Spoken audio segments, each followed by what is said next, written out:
Tommy, electric pickup trucks are dying. Oh, Andre, what have you got there? Well, this is actually not totally related to pickup trucks dying. This is the latest IIHS crash test on the Tesla Cybertruck, but actually a version of the Cybertruck is dying as well. Well, certainly that particular Cybertruck died. Yes, but it's in the name of safety. But this video is more important than this, right? Because the world of pickup trucks in the United States is interesting right now. Because here we have at least, 7 or 8 different America-focused, United States-focused pickup trucks that are been canceled, gone, dead. Yeah, so the latest news and the biggest news of recent days is that Ram has actually canceled their fully electric truck. Yes, so this is kind of a big deal because they've been working this for quite some time. And TFL Truck, we have been along the way with every company we're going to be discussing, especially with Ram, because they build, of course, a lot of great heavy-duty trucks and light-duty trucks. Now, originally, this truck was supposed to have a big 200-plus kilowatt-hour battery, right? Well, look, 229 kilowatt hours. And this truck was supposed to be capable of over 500 miles of range, and then they backed it down to only the 168 kilowatt hour battery. Yeah. So clearly, because they were assigning numbers to this battery pack, Andre, you saw this truck in person, right? Yeah. It was obvious that this truck was pretty close to becoming a real thing, but then last week, Ram officially announced dead, gone, no more. Yeah, so for specifically not the range extended version of it, but the battery only version is canceled because it was being delayed. So this is kind of a sign, right? Because a major manufacturer, Stellantis, basically a legacy manufacturer. Here's me in New York City with a prototype, pre-production prototype truck right there. Ian and I also saw it in Texas at the Ram event.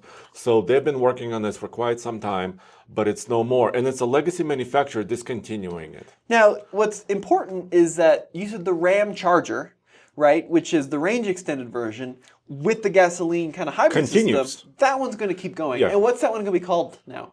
The same as this, Rev. Oh boy, what a name. That's okay.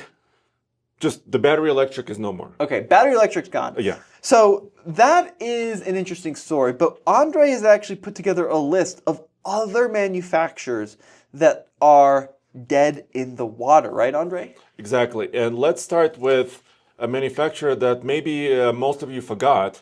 They're called ATLIS. Okay. So here we have one of our team members actually went to a presentation event in Mesa, Arizona, where they were going to have a factory producing fully electric heavy-duty pickup trucks, like the chassis you see here, and they were touting insanely quick charge times, right, and insanely good capability. And I want to show you another version of this. So let me see. ATLIS truck, ATLIS. Yep, there it is. So, and they actually took quite a few reservations. Wow, look at that. Here's one version of it. Here's another chassis. So basically, it was like a skateboard, right, with an interchangeable kind of truck body on top. Exactly, but it was also for heavy-duty use. So they were touting fast charge times. They were touting a lot of towing capability. And look, and some off-roadability as well. Yeah. This company is no more. And that's kind of sad because a lot of these companies are actually American innovation, right, that was trying to break through the world, but just couldn't do it. So another electric truck company that didn't end up making it either was the Canoo. And this one appeared to be a little further along in development because, Andre, you actually went for a ride in the Canoo. Yes, I've never rode in the ATLIS, but I was in Indianapolis, and we have a video where some representatives from Canoo were giving journalists and actually other people rides. And it was really interesting because it's kind of a cab-forward design, very space efficient. Turning radius was insanely good, Tommy. Like, we drove around the city, and look, they had running prototypes, driving vans, driving pickup trucks. Yeah. You could put the steering wheel anywhere because it was steer-by-wire. Yeah. This is before Cybertruck came out. Yeah, and like I said, once again, it was a real product. Andre got to ride around in it. They were testing them on the streets. Did they have a delivery, Andre? Because they had a thing going with the postal office, right? Yeah, so U.S. Post Office and also NASA, remember? So some astronauts were supposed to travel from their building to the rockets. In the canoe? in the Yeah. Rowing in the canoe. But great concept, and now the company is no more. That's very sad. So Canoo bankrupt. How about Bollinger, Andre? Oh boy. Yes, Bollinger. We were there actually at the introduction of it in New York, 7 or 8 years ago. Steven also, our colleague Steven, did a video for us of the Bollinger pickup truck B1 and B2. Actually off-roading. Look at this. It was driving. It was a really cool idea because it was super early on to the startup electric truck market. Had a really interesting design, very Jeepy, very Land Rover, very kind of stripped down basic. Not so much of a basic price, $125,000. But for, a startup, it was, once again, a product that they actually got working, driving, moving. We got to experience. So that tells us that, they had some money, they had some investment. But that is no more. But look, they also patented the pass-through. That's right. So they actually hold a patent on opening the frunk and actually having an item pierce all the way through the vehicle so you can carry very, very long items like long lumber or maybe even telephone poles. Yeah. So Bollinger is not going to do the light duty truck anymore, correct? And then they went to heavy, like medium duty, like box trucks. Okay. Right? Yeah. And then that business never took off either. Yeah. So I think what we're learning is, and some of it has to do with the electrification, but it's also very hard to start a company. And the last decade has been huge for these new startups that just didn't end up producing a consumer product that consumers could buy, like the Nikola Badger and, of course, Semi. Oh boy. So the semi-truck concept was first. Yeah. Right. Then in about 2020, end of 2020, so about 5 years ago, they announced the Badger pickup truck, which also was supposed to be hydrogen powered. So hydrogen fuel cell. So quite interesting. But then they got into a lot of legal problems, right? Yeah. They were actually showing General Motors Hydrotech. So they were trying to team up with General Motors at the time. And we never actually seen this in person. Yeah, at least the TFL team. At least the TFL team. But if I did drive, I was actually behind the wheel of a Nikola semi-truck. Yeah, and they actually built quite a few of. Yeah, like several hundred, actually. Yeah, 100%. And these were hydrogen semi-trucks, is that right, Andre? And full battery. So they had a couple of different versions of the Nikola semi. Hold on, it's still loading here. So did Nikola end up going bankrupt? Yes. Okay. They were a publicly traded company as well. So, I mean, So here's me in Arizona, driving, getting behind the wheel. I do have a CDL. Yeah. So getting behind the wheel of the fuel cell electric truck. They also had battery only. And then the company just couldn't make it. They went bankrupt. Their stock is completely, off the market now. Yeah. And there's a company that's buying some of their assets right now. So we'll see what happens. Now, next one that has died is Lordstown, of course. Oh, geez. Now, this is actually another company that built quite a few of these trucks. Yeah. I think they had a thing going with GM, right? Yeah, so a lot of switchgear was like some of the components, like the bed components and the switchgear components, some items were actually General Motors. And Lordstown was one of the factories that GM used to have, right? Yeah. And you interviewed their CEO, is that right? I did. I think way back in the day I interviewed them. And it was sad because, they were supposed to have all these American jobs, but that didn't end up happening. Yeah, this is actually kind of a sad story. Right. But the fact that there's so many, kind of prompted me to, I think this story needs to be told, right? Yeah, and then the last one is Alpha Wolf, right? Oh boy. So we haven't, they've showed it at different shows. So they built the truck. Yeah, so it's kind of a pre-production prototype. Yeah. It has very retro design. This looks really cool. A lot of our team members, including Nathan, really, really loved this design. And they even had the 4-door concept. I've seen one at SEMA in previous years. Yep. But once again, it never kind of took off the ground. And as far as I'm aware, as of today, They never sold one. So those are some of the electric truck manufacturers that never made it off the ground. But we also have some news regarding an electric truck company that did make it off the ground and has been very successful, but maybe not so much with the truck. What's going on with Tesla, Andre? Yeah, so as everybody knows on this planet, right, this Tesla Cybertruck is out there, and they are selling them. We actually owned one for quite some time. We've tested it.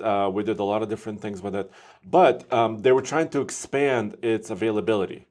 And now it's going backwards. So they used to have a rear-wheel or a two-wheel drive version of it, and now it's been discontinued. So the most affordable Cybertruck you can get before, well, also the incentives are going away. Yeah, at the end of the month. $82,235 is the most affordable Cybertruck you can currently get, which is not good for the truck sales.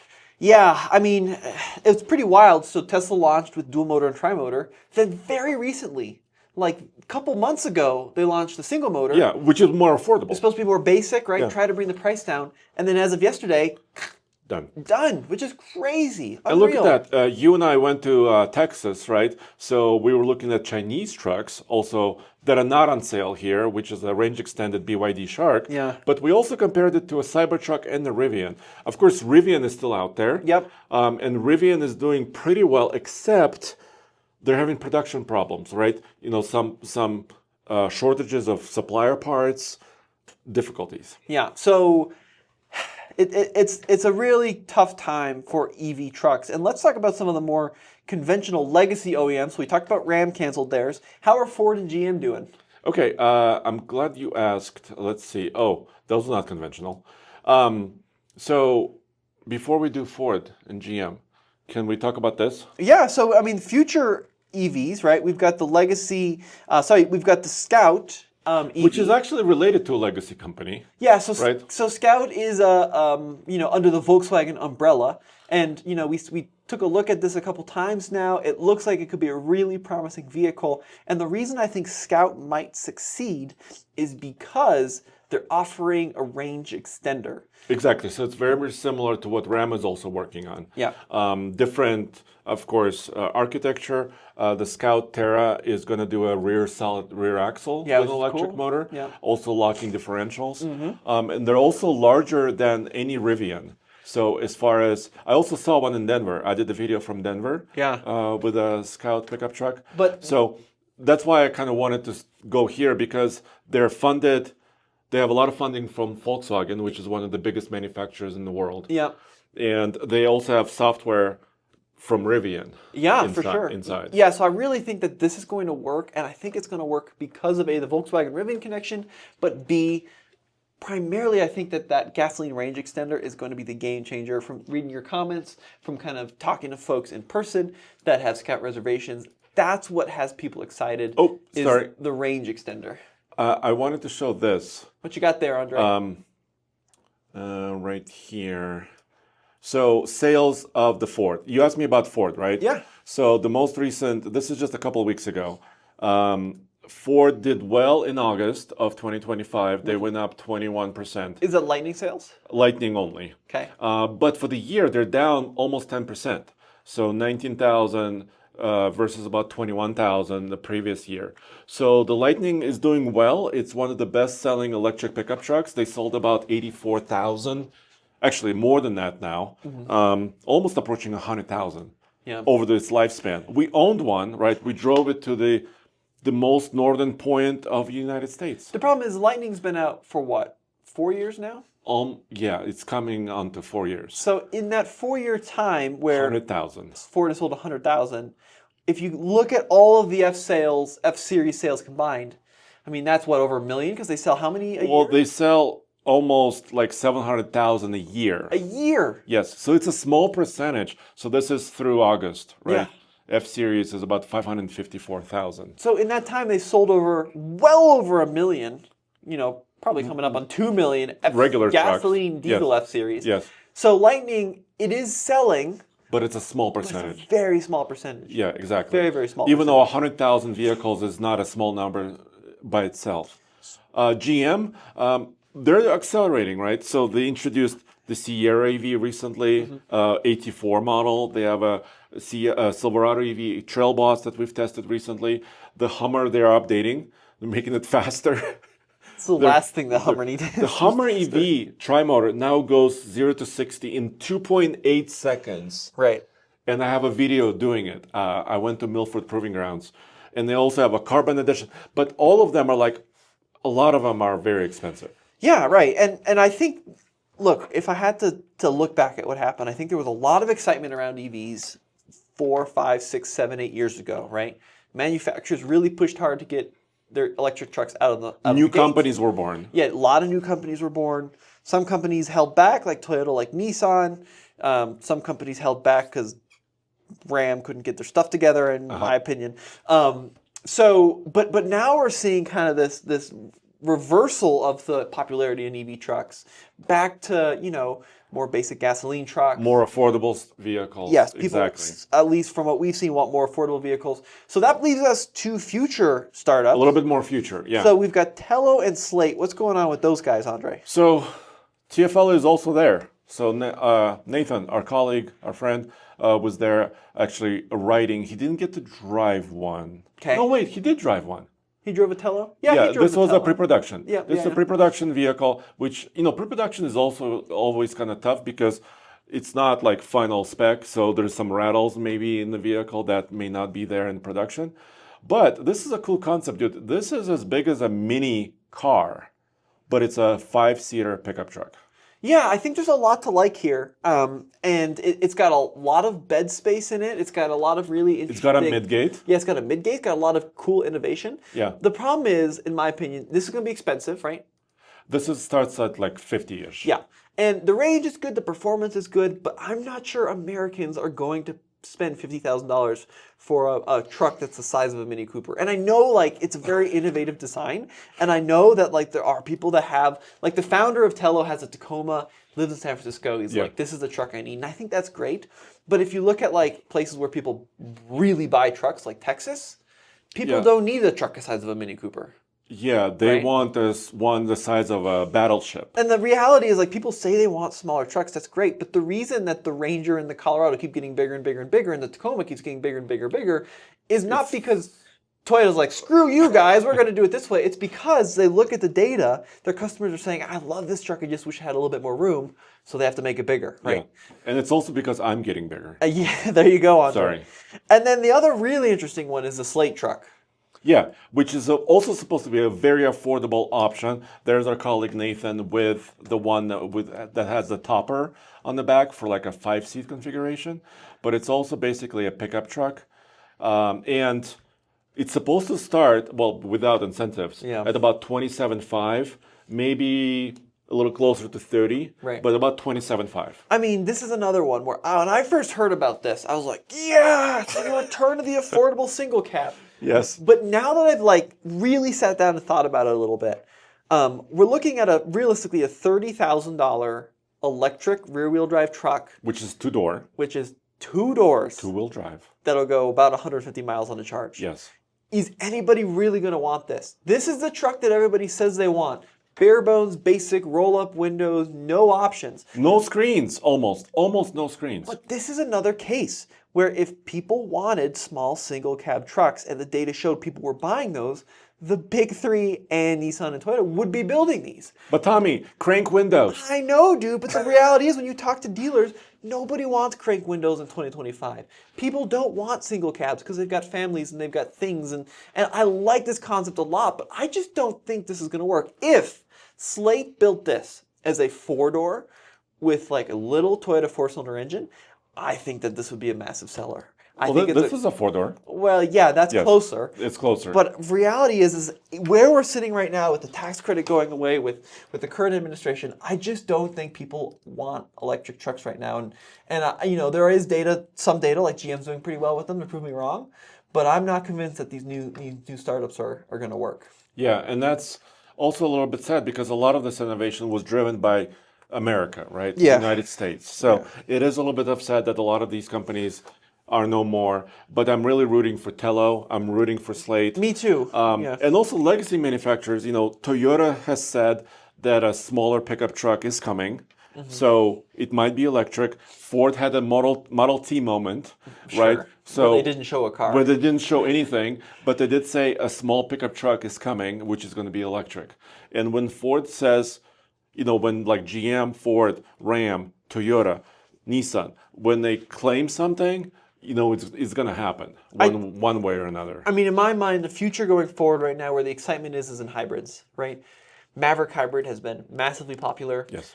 Power boost hybrid in F-150 allows a lot more you can do with the truck. Plug-in hybrids that Toyota's been offering in their crossovers, immensely successful. So I think that's where the future is going to lie in kind of alternative transportation. Yeah. I'm not sure the full electric's the answer right now. Yeah, they're dying. Well, folks, let us know what you guys think in the comment section below. Are these things dead? Yes, and who's going to be dead next? Yeah, all right. But the company is going to be dead next. We'll see you next time. Bye. I appreciate it. Thank you.